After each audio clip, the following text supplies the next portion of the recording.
Mark 15:22 through 41. They brought Jesus to the place called Golgotha, which means the place of the skull. Then they offered him wine mixed with myrrh, but he did not take it. And they crucified him. Dividing up his clothes, they cast lots to see what each would get. It was the third hour when they crucified him. The written notice of the charge against him read, "The King of the Jews."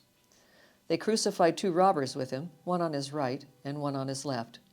Those who passed by hurled insults at him, shaking their heads and saying, "So, you who are going to destroy the temple and build it in 3 days, come down from the cross and save yourself." In the same way, the chief priests and the teachers of the law mocked him among themselves. "He saved others," they said, "but he can't save himself. Let this Christ, this King of Israel, come down now from the cross, that we may see and believe." Those crucified with him also heaped insults on him. At the 6th hour, darkness came over the whole land until the 9th hour. And at the 9th hour, Jesus cried out in a loud voice, "Eloi, Eloi, lama sabachthani," which means, my God, why have you forsaken me?" When some of those standing near heard this, they said, "Listen, he's calling Elijah." One man ran, filled a sponge with wine vinegar, put it on a stick, and offered it to Jesus to drink. "Now leave him alone. Let's see if Elijah comes to take him down," he said. With a loud cry, Jesus breathed his last. The curtain of the temple was torn in 2 from top to bottom. And when the centurion who stood there in front of Jesus heard his cry and saw how he died, he said, "Surely this man was the Son of God." Some women were watching from a distance. Among them were Mary Magdalene, Mary the mother of James the younger, and of Joseph, and Salome. In Galilee, these women had followed him and cared for his needs. Many other women who'd come up with him to Jerusalem were also there.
Did you bring my kombucha?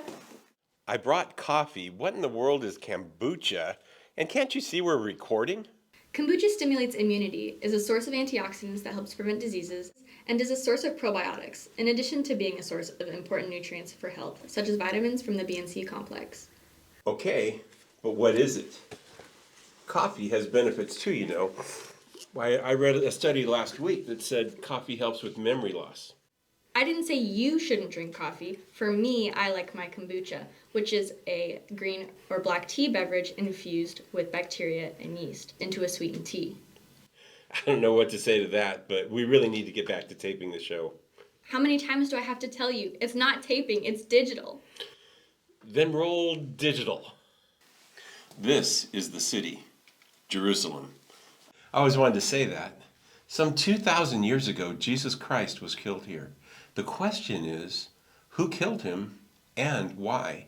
When it comes to cold cases, this is probably the oldest and the coldest case that you'll ever find. And yet you can clearly make the case that it's the most important. Why, what other 2,000-year-old death is still talked about today? What other 2,000-year-old death still has people who will defend to their death the one who was killed? And what other 2,000-year-old death has divided history on our calendar?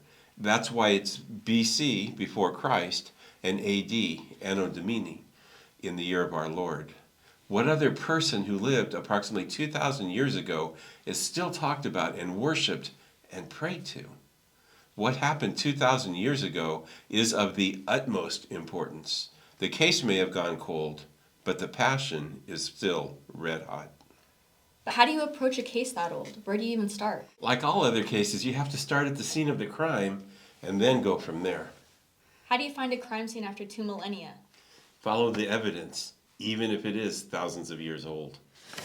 Why did the chicken cross the keyboard? To get to the other slide. Ugh, was that a dad joke? I thought it was apparent. That's how I roll.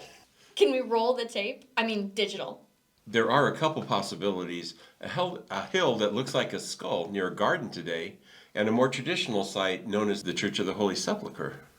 This just keeps getting harder and harder. First no body, now multiple crime scenes.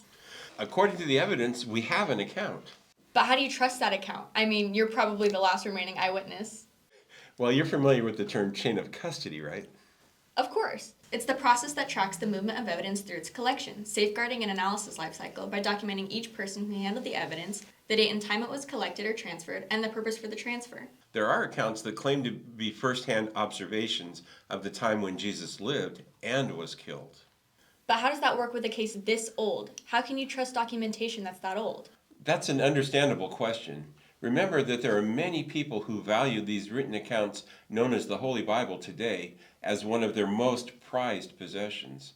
As meticulous as the scribes were with their repetition in writing the scriptures, no one is perfect. Through the centuries, minor differences arose in the various copies of the scriptures. The vast majority of these differences were simply spelling variants, such as, like the American would spell neighbor N-E-I-G-H-B-O-R, but the British N-E-I-G-H-B-O-U-R. Others inverted words. One copy says Christ Jesus, while another says Jesus Christ, or an easily identifiable missing word. In short, over 99% of the biblical text is not questioned. Of the less than 1% of the text that is in question, there's no doctrinal teaching or command that is jeopardized. In other words, the copies of the Bible that we have today have not been corrupted, altered, edited, or tampered with. What we see now is what was written then. But how can you be sure of that? Those documents would have to be very old. Well, any unbiased document scholar would have to agree that the Bible has been remarkably well preserved over the centuries. Copies of the Bible dating to the 14th century AD are nearly identical in content to copies from the 3rd century AD. When the Dead Sea Scrolls were discovered, scholars were shocked to see how similar they were to ancient copies of the Old Testament. Even though the Dead Sea Scrolls were hundreds of years older than anything previously discovered. Even many hardened skeptics and critics of the Bible admit that the Bible has been transmitted over the centuries far more accurately than any other ancient document. The sheer volume of biblical manuscripts make it simple to recognize any attempt to distort God's Word. Of all ancient documents, there is none more reliable than the Bible. There were a lot of Bible characters, and many of them were killed. What makes Jesus so different? Well, primarily because of his missing body following his death, but also because of who he claimed to be and the loyalty that Jesus' followers had and honestly still have for him today. His closest followers went to their deaths rather than deny that Jesus rose from the grave. Usually when a movement starts and the leader is killed, well, that's the end of that movement. Jesus was despised because he presented himself as the Jewish Messiah. But even after Jesus was killed, the Jewish religious leaders were up in arms against his followers and wanted to kill them as well. The Bible tells of Gamaliel, a wise Jewish leader, who ordered that Jewish leaders simply put his followers outside for a while, and then he gave some sage wisdom. I think we have some reenactment footage that describes the scene. Then let me start the digital recording.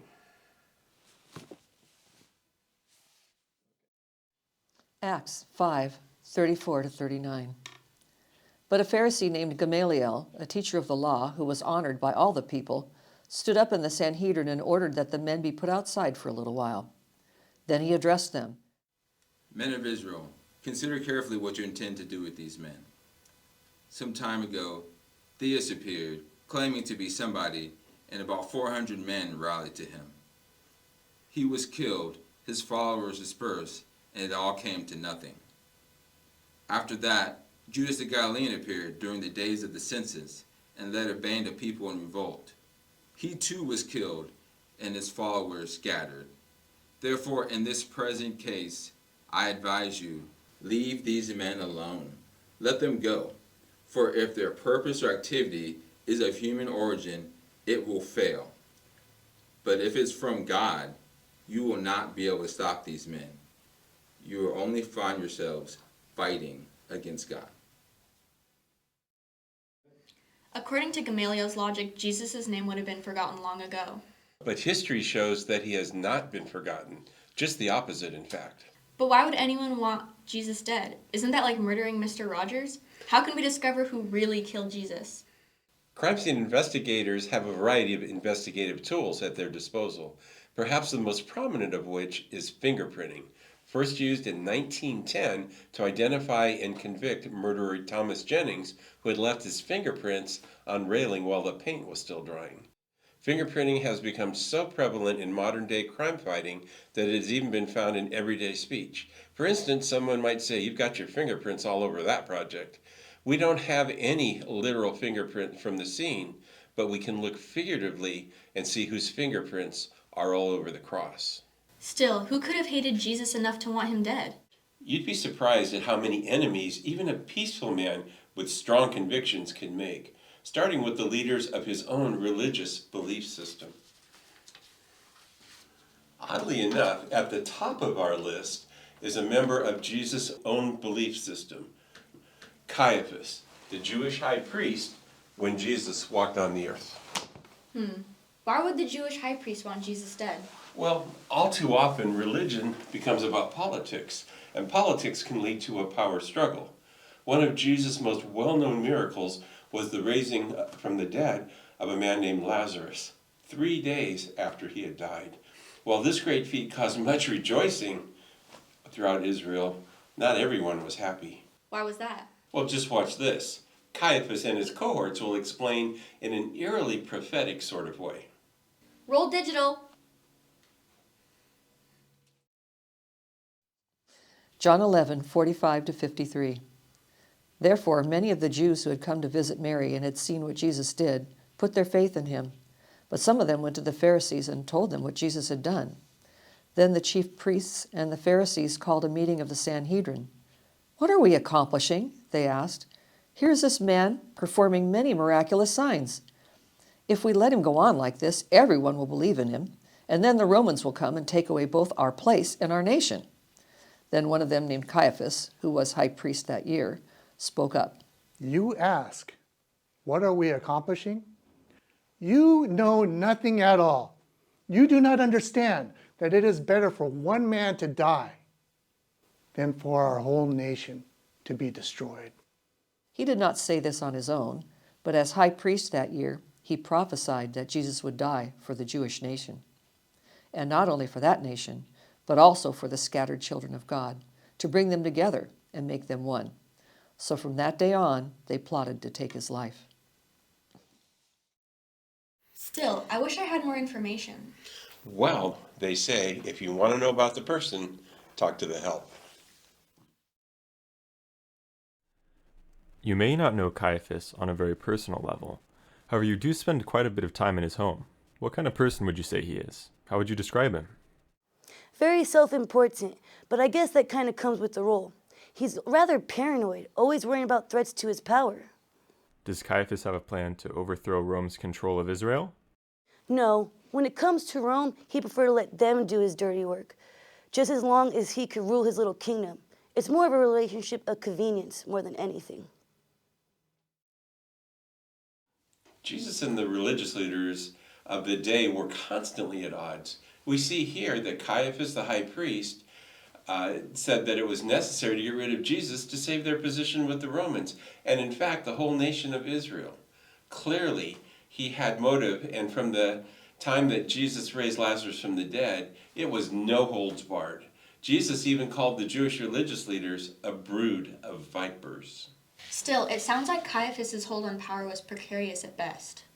So true. And under the thumb of the Romans, it was hard for the Jewish leaders to inflict their own form of capital punishment, stoning, on their own people. Also, many of the Jews loved Jesus. They loved his teaching, and the Jews loved the miracles that he performed. Many of the Jews would not have wanted to see him killed. So Caiaphas may have had motive, but it seems like he's short of means and opportunity. Yes, and with the method of death as crucifixion, which was strictly under the control and authority of the Romans, it looks like someone else's fingerprints would have to be found at the scene of the crime. Really? Who's that? That's Pontius Pilate. Pontius who? Pontius Pilate, Caesar's man in Judea. Sometimes killing was just part of his job. Pilate was very likely a strong military leader. That's how he obtained his power. Still, for many reasons, he was completely unprepared for a case like Jesus. Why?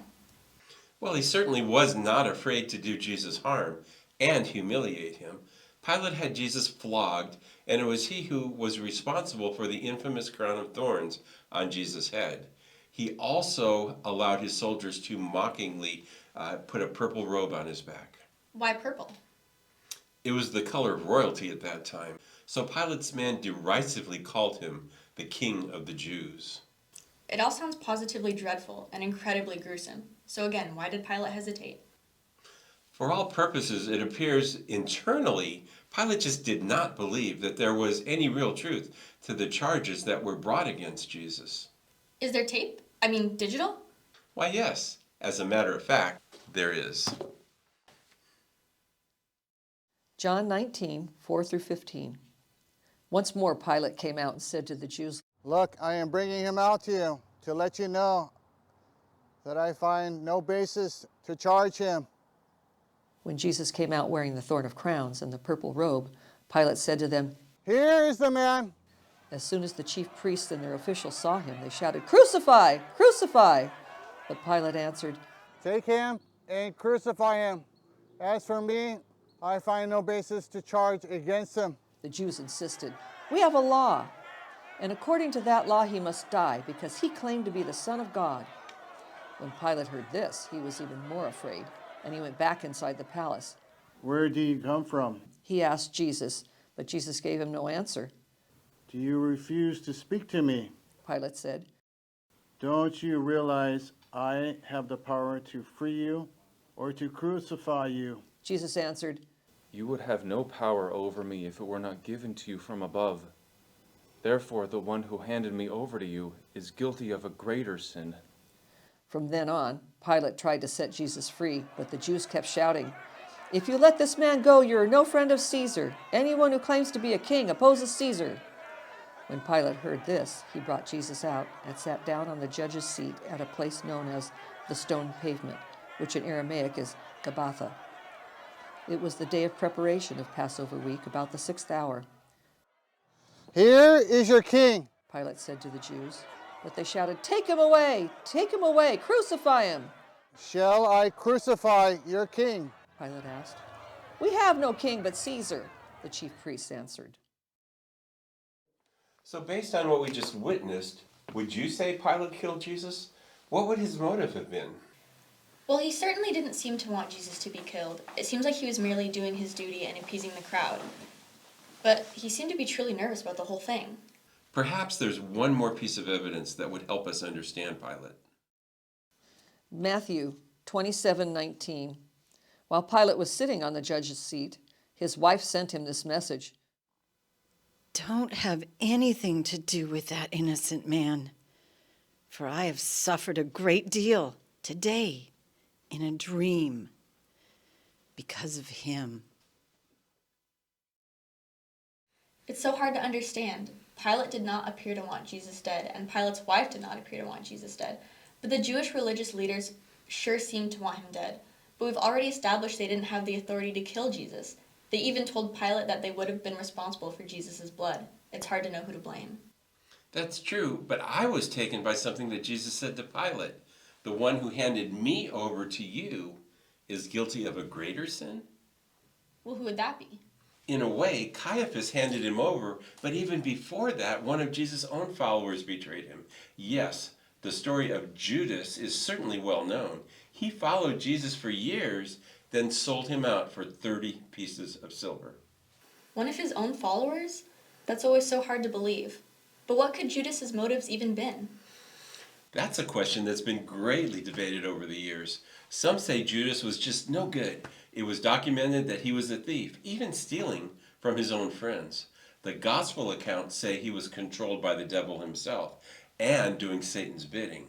Others say Judas really believed that Jesus was the Jewish Messiah, but was just too hesitant taking his role and overthrowing the Romans. Judas was simply trying to force Jesus' hand by creating a confrontation, and was simply distraught when Jesus didn't act.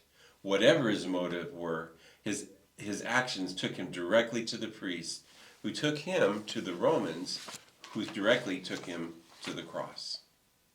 Would you blame Jesus' death on Judas? I couldn't, because of this. Matthew 27, 3 through 5.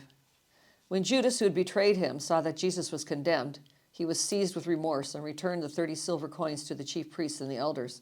I have sinned, He said, for I have betrayed innocent blood. "What is that to us?" They replied. "That's your responsibility."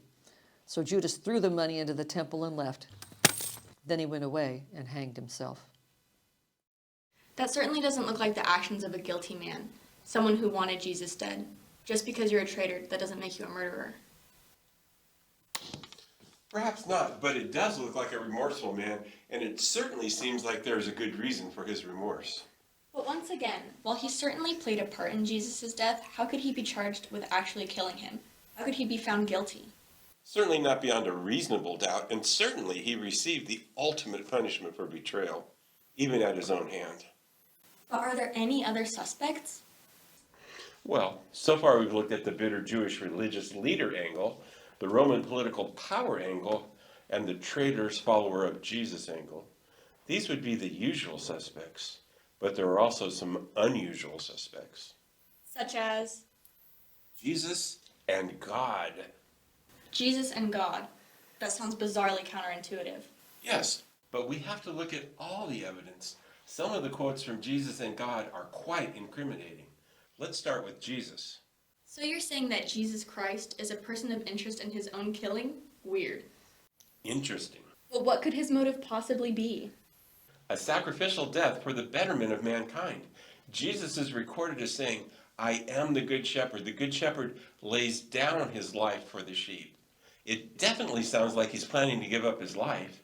At least 3 times in the Gospels he predicted his own death before it happened. The general rule is, when someone is talking about a crime before it happens, they are often a part of it. Still, there is some vital evidence that cannot be ignored. Which is? Watch this.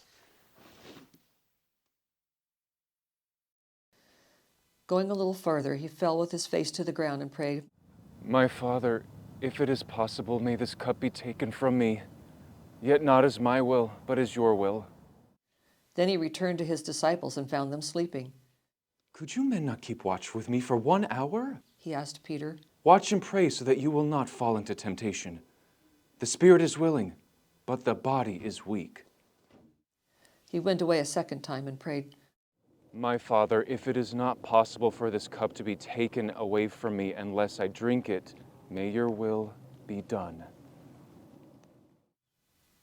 When he came back, he again found them sleeping because their eyes were heavy. So he left them and went away once more and prayed the 3rd time, saying the same thing. Then he returned to the disciples and said to them, Are you still sleeping and resting? Look, the hour is near, and the Son of Man is to be betrayed into the hands of sinners. Rise, let us go. Here comes my betrayer.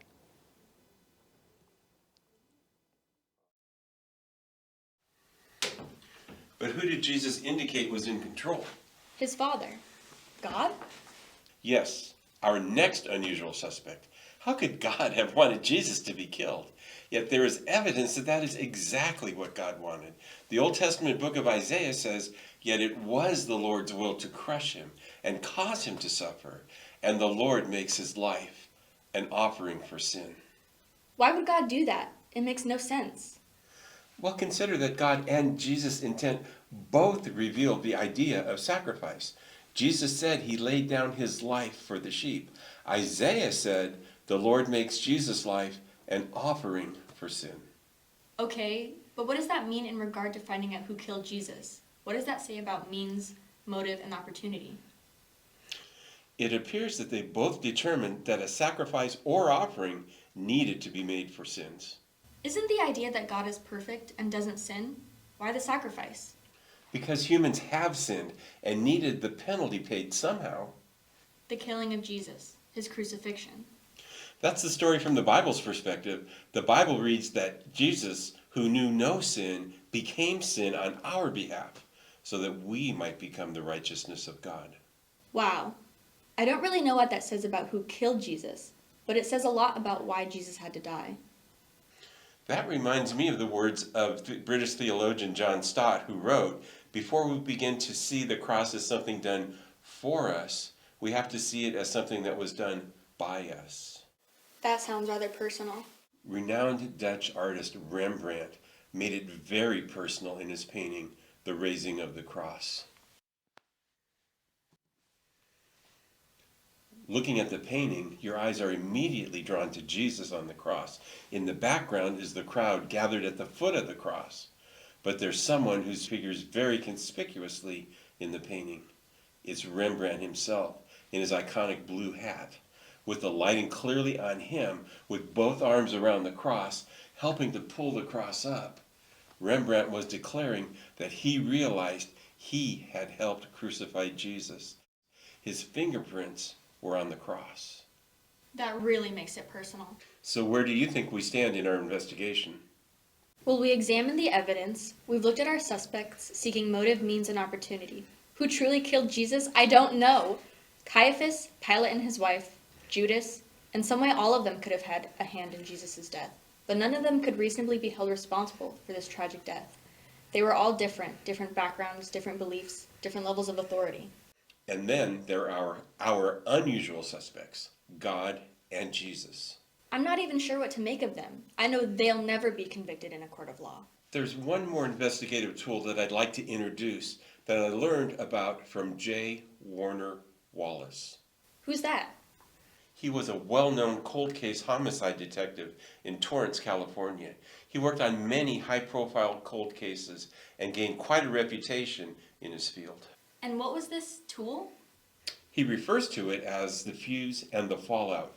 Bomb explosions start with some kind of fuse, which ignites the explosion, and there is fallout from each explosion.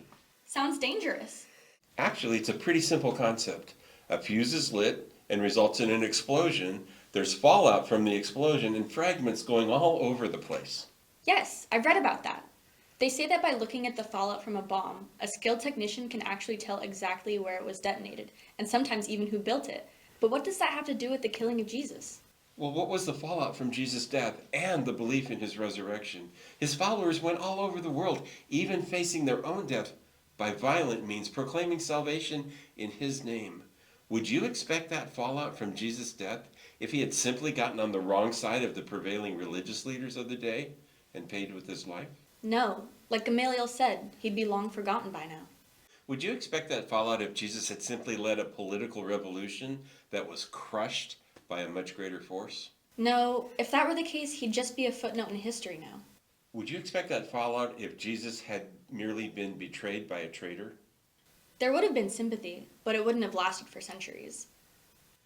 But would you possibly see that fallout if, in fact, as planned by God the Father, Jesus laid down his life as a sacrifice for the sins of the entire world, so that those sins could be forgiven and sinners receive grace, and they are so blessed that with joy they take their newfound belief all over the world? That's the only thing that makes sense. I agree, and that makes us all accomplices. So I guess whether you're a kombucha drinking Zoomer, Or a dad joke telling baby boomer, we all helped to put Jesus on the cross. actually, there are more suspects that I have to put on the board.